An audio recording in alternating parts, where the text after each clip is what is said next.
ৰাজ্যত কাঠফুলাৰ দৰে গঢ়ি উঠিছে চৰকাৰী সাৰৰ কলা বেহা এবাৰ ৰাজপথৰ বিপৰীতে ব্যৱহাৰ কৰিছে জলপথ যান্ত্ৰিক নাওযোগে চলাইছে অবৈধ ব্যৱসায়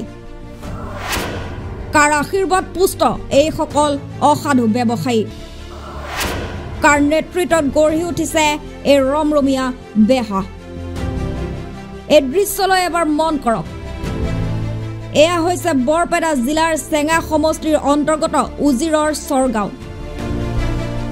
গাঁওখনত দিনে নিশাই এইদৰে অব্যাহত আছে ৰাসায়নিক সাৰৰ ৰমৰমীয়া বেহা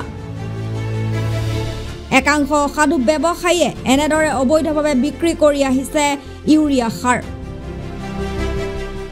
যাৰ পৰিপ্ৰেক্ষিতত জমৰ যাতনাত ভুগিছে কৃষকসকল এই চেলনত কিমানটা টোটাল কিমান আৰু আগতে গৈছিল নেকি আগতে গৈছিল ৰাইজে অভিযোগ দিছে যে দিনে ৰাতে এইবোৰ চিণ্ডিকেট চলি থাকে চালান আছে না এইবিলাক ক'ৰ পৰা আহিছে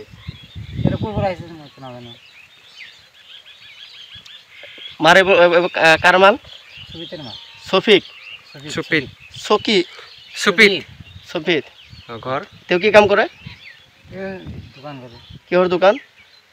গাঁৱৰ দোকান আছে হাৰৰ দোকান আছে তাৰ দোকানটো ক'ত দোকানটো ইয়াতে আছে ক'ত ইয়াত ক'ত গোৱালপাৰা সফিউৰ নামৰ ব্যৱসায়ীটোৰ বিৰুদ্ধে উত্থাপিত হৈছে গুৰুতৰ অভিযোগ এইদৰে সাৰৰ অবৈধ সৰবৰাহেৰে কৃষকৰ মূৰৰ ৰামটাঙুন খুধাইছে সফিউৰ আৰু সফিউৰৰ পুত্ৰ জহৰুলে এই অভিযোগ উত্থাপিত কৰিছে স্থানীয় ৰাইজে চৰকাৰে নিৰ্ধাৰিত কৰা মূল্যৰ বিপৰীতে অধিক মূল্যত ইউৰিয়া ক্ৰয় কৰিবলগীয়া হোৱাত কৃষকসকলৰ পানীত হাঁহ নচৰা পৰিস্থিতিৰ সৃষ্টি হৈছে বহুদিন ধৰি এইদৰে মুক্তভাৱে অবৈধ ব্যৱসায় চলি অহাৰ উত্থাপিত হৈছে গুৰুতৰ অভিযোগ বৰপেটাৰ পৰা ইউৰিয়া সাৰ সংগ্ৰহ কৰি চেঙা সমষ্টি উজিৰৰ চৰগাঁও নদীৰে গোৱালপাৰালৈ সফিউৰ ৰহমানে সৰবৰাহ কৰি আহিছে ইউৰিয়া সাৰ সাৰ বলে 250 টাকা তাৰ মধ্যে 500 550 টাকা শহীদৰ ওপৰত ৰাজহ অভিযোগ উত্থাপিত হৈছে বেছি দামত তেখেতও বেশি দামে বেচতাইছে তারা আমরা তো ও দামে তো দেয় নাই ডিআরপি সার 1700 1800 টাকা বস্তা নেয় কিমান দাম লেখা আছে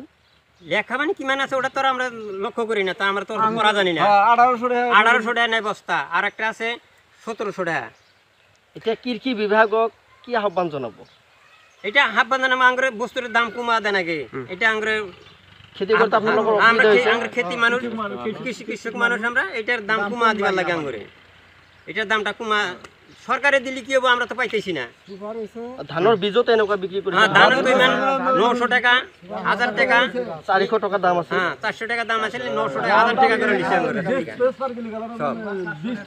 মুখ্যমন্ত্রী কি আহ্বান জানাবো মুখ্যমন্ত্রী কি অনুরোধ এটা আঙ্গুর জানার না যে কিসের নিকে আঙ্গুর দানটা এত আঙ্গুর দামটা এই আঙ্গুর কৃষক মাসে উচ্চ দামে বিক্রি করে আঙ্গুর এই ধানের দামটা কমা রাখা না এসে আমরা কৃষককে আমরা আবাদ করে খাবার পাবো কতজনই তো কিনবারই পায় না বেতন তারা কি আবাদ করে খাবো আর কি এক ঘন্টার বেতন গোনা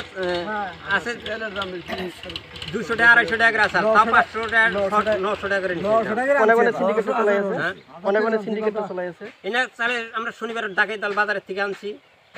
বা মঙ্গলবারে বাজারের থেকে আনছি বা বাগবারে বাজারের থেকে আনছি স্থানীয় দোকানে তো একই বেচে আর কি আর যদি বাজারে যদি বেচে তাহলে স্থানীয় দোকান নালারাও বেচবো সবেই লৈ আছে তো সবেই লৈ আছে এতিয়া জিলা প্ৰশাসন আৰু কৃষি বিভাগে এই একাংশ দুষ্ট চক্ৰৰ বিৰুদ্ধে কি ব্যৱস্থা গ্ৰহণ কৰে সেয়া পৰৱৰ্তী সময়ত হ'ব লক্ষণীয়